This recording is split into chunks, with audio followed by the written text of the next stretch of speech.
Bismillahirrahmanirrahim. Assalamualaikum warahmatullahi wabarakatuh. Alhamdulillahil karim ar-Rahman. Allamal Qur'ana khalaqal insan 'allamahul bayan. Asyhadu an la ilaha illallah wahdahu la syarikalah wa asyhadu anna Muhammadan abduhu wa rasuluhu la nabiyya ba'dah wa la rasula ba'dah amma ba'd.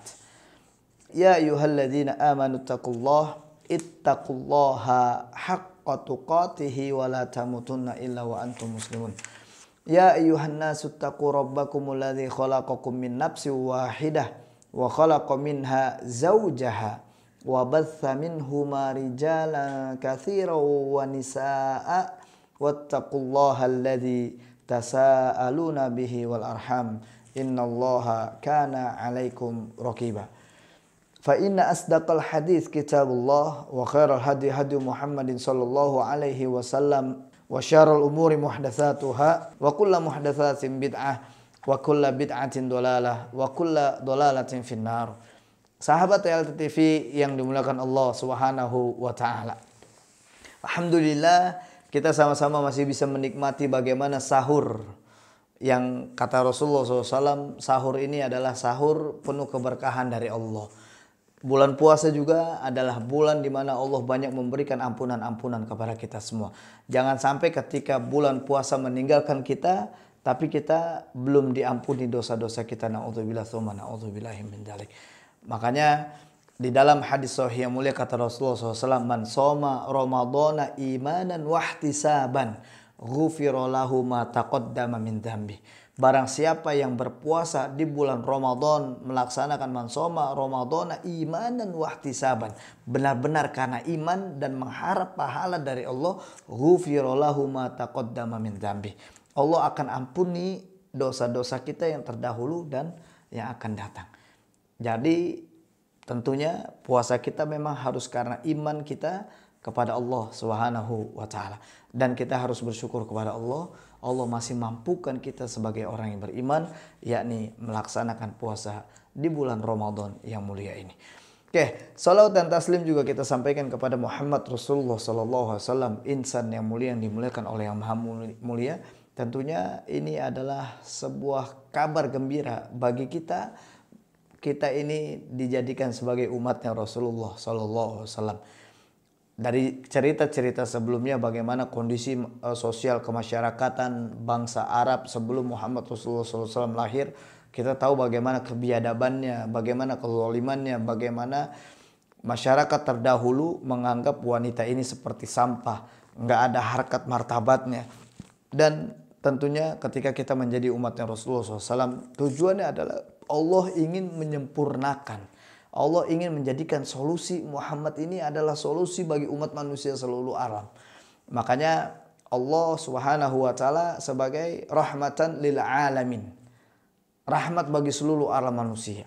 Jadi Rasulullah SAW lahir ke muka bumi ini memang sebagai solusi bagi kita semua manusia. Yang mengatakan Rasulullah ini adalah jahat, berarti dia nggak tahu bagaimana kondisi sebelum Rasulullah lahir ke muka bumi. Nah, buat sahabat LTTV yang terus menyaksikan tayangan ini akan tahu cerita secara utuh. Sebelum ini saya ceritakan bagaimana nasab Rasulullah SAW yang Allah jadikan dan Allah takdirkan Rasulullah memiliki nasab yang mulia. Tujuannya untuk apa? Karena memang Arab-Arab terdahulu sebelum Rasulullah lahir, mereka saling membangga-banggakan tentang nasab dan keturunannya. Tapi ketika Rasulullah dilahirkan ke muka bumi memiliki nasab yang mulia. Allahu Akbar, Allahu Akbar.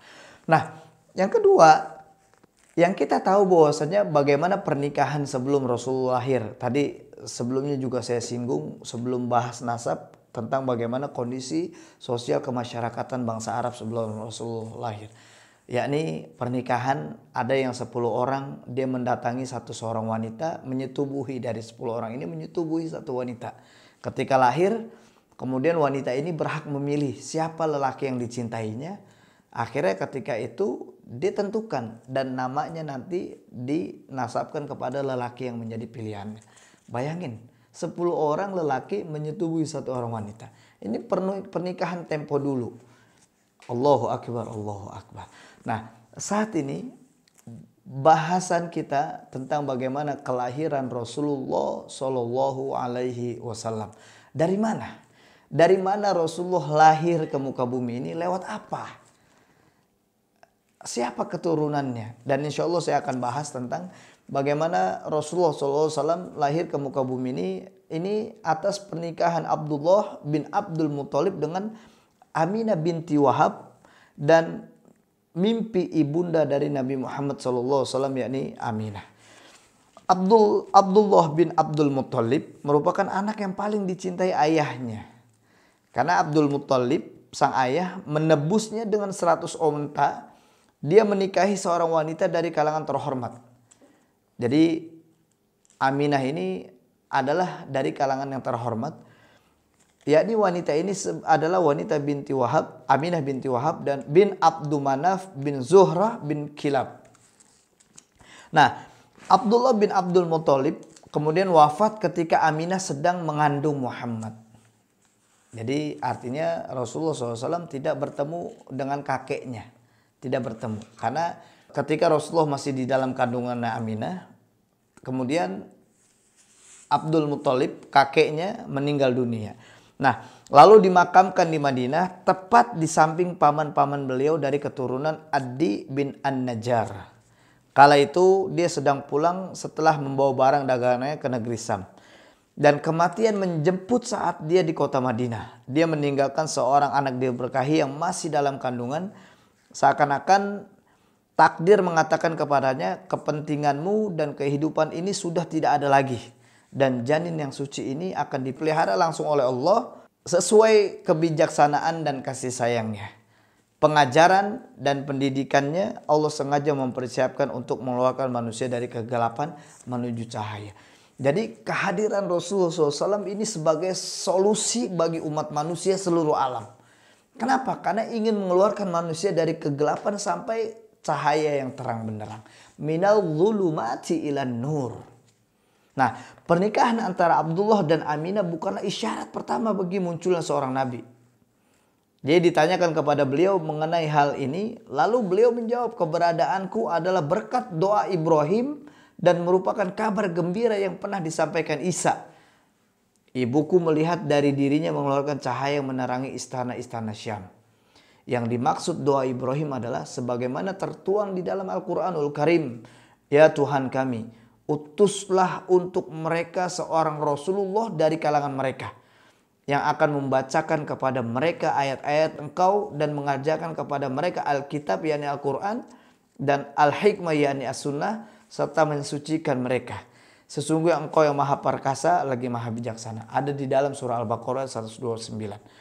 Adapun maksud yang dikabarkan Nabi Isa sebagai kabar gembira, bahwasanya sebagaimana dikisahkan di dalam Al-Quran mengenai Isa Al-Masih. Dan ingatlah ketika Isa putra Maryam berkata, hai Bani Israel, sesungguhnya aku adalah utusan Allah kepadamu, membenarkan kitab yang turun sebelumku yakni Taurat, dan memberi kabar gembira dengan datangnya seorang Rasulullah yang akan datang sesudahku yakni Ahmad atau Muhammad. Surah As-Saff ayat 6. Artinya adalah Nabi Isa alaihi salam sudah memberikan kabar gembira kepada umatnya tentang akan datang seorang Rasulullah Shallallahu Alaihi Wasallam setelahnya. Poin ini sebenarnya poin yang bisa disampaikan juga ke umat Kristen, Katolik yang mereka mengatakan Isa Al-Masih adalah Tuhan. Kabarkan ayat ini. Insya Allah mereka akan, mudah-mudahan Allah memberikan hidayah kepada mereka dan mereka bisa masuk Islam. Nah, kemudian mengenai sabda beliau, ibuku melihat dari dirinya mengeluarkan cahaya menerangi istana-istana negeri Sam. Ibnu Rajab berkata, keluarnya cahaya pada saat Muhammad dilahirkan merupakan isyarat kelak terdapat cahaya yang dengannya penduduk bumi mendapatkan petunjuk dan gelapnya kemusyrikan pun akan sirna. Allahu Akbar, Allahu Akbar, Allahu Akbar. Rasulullah SAW lahir ke muka bumi ini adalah cahaya yang menghilangkan sirna, yang menghilangkan kegelapan-kegelapan sebelum-sebelumnya. Akan menyirnakan kesyirikan-kesyirikan yang terjadi. Allahu Akbar, Allahu Akbar. Kemudian Ibnu Katsir di dalam ayat ini menafsirkan kenapa hanya negeri Syam yang dikhususkan sebagai kawasan yang diterangi cahaya.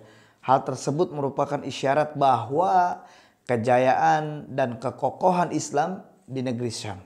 Oleh karena itu kelak di akhir zaman Syam akan menjadi benteng agama Islam. Ya, kelak di akhir zaman akan menjadi benteng di agama Islam dan pemeluknya, dan di sanalah diturunkannya Isa Purta Maryam, serta di menara timur berwarna putih kota Damaskus dalam hadis sahih yang mulia, yakni Sahih Bukhari dan Sahih Muslim. Akan ada sekelompok dari umatku yang menampakkan kebenaran, tidaklah masalah bagi mereka adanya orang-orang yang gak mau menolong mereka. Demikianlah keadaan mereka sehingga datanglah ketetapan Allah, yakni hari kiamat. Dalam Sahih Bukhari disebut bahwa mereka adalah sekelompok yang tinggal di negeri Syam. Kelahiran Nabi Muhammad SAW ini yang kita rindukan, ini yang kita nanti-nantikan. Ini cerita bagaimana yang kita selalu harap bahwasanya kita akan berjumpa dengan Muhammad Rasulullah SAW. Nabi Muhammad SAW lahir pada hari Senin. Dan gak ada seorang pun ulama yang mengingkarinya. Semua sepakat lahirnya Rasulullah, yakni di hari Senin. Para ulama berbeda pendapat dalam hal tanggal kelahirannya. Namun mayoritas dari mereka berpendapat bahwasanya Muhammad lahir pada waktu malam tanggal 12 Rabiul Awal yang pernah kita tahu bersama. Mereka juga sepakat mengenai tahun kelahirannya, yakni tahun gajah. Beliau lahir di kediaman Abu Thalib di Sa'ib pamannya, atau celah jalan menuju bukit Bani Hashim. Ahmad Syauqi bersenandung, sang pembawa petunjuk terlahir. Dunia ini serasa terang benderang. Waktu menyambutnya dengan sungingan, senyuman dan pujian, ruh orang-orang, para malaikat di sekitarnya, para pemuka agama dan seisi dunia semua bergembira. Arsy, penghuni surga dan Sidratul Muntaha ceria menyambutnya. Allah menyampaikan berita sukacita dan atas kelahiranmu kepada langit. Lalu langit menjadi indah dan bumi menjadi semerbak mewangi. Kehadiran Muhammad membuat pagi dan sorenya selalu bersinar. Majlis seorang-orang zalim serasa bergetar mendengar kelahiranmu. Majlis tangisanmu menggema di atas kepala-kepala mereka. Api yang berkobar-kobar menjadi mati dan air yang meluap menjadi surut. Bukti-bukti kebenaran silih berganti. Keajaiban-keajaiban datang bertubi-tubi. Jibril membawa semuanya pagi dan sore. Allahu Akbar, Allahu Akbar. Inilah sebuah keajaiban ketika Rasulullah SAW lahir ke muka bumi ini.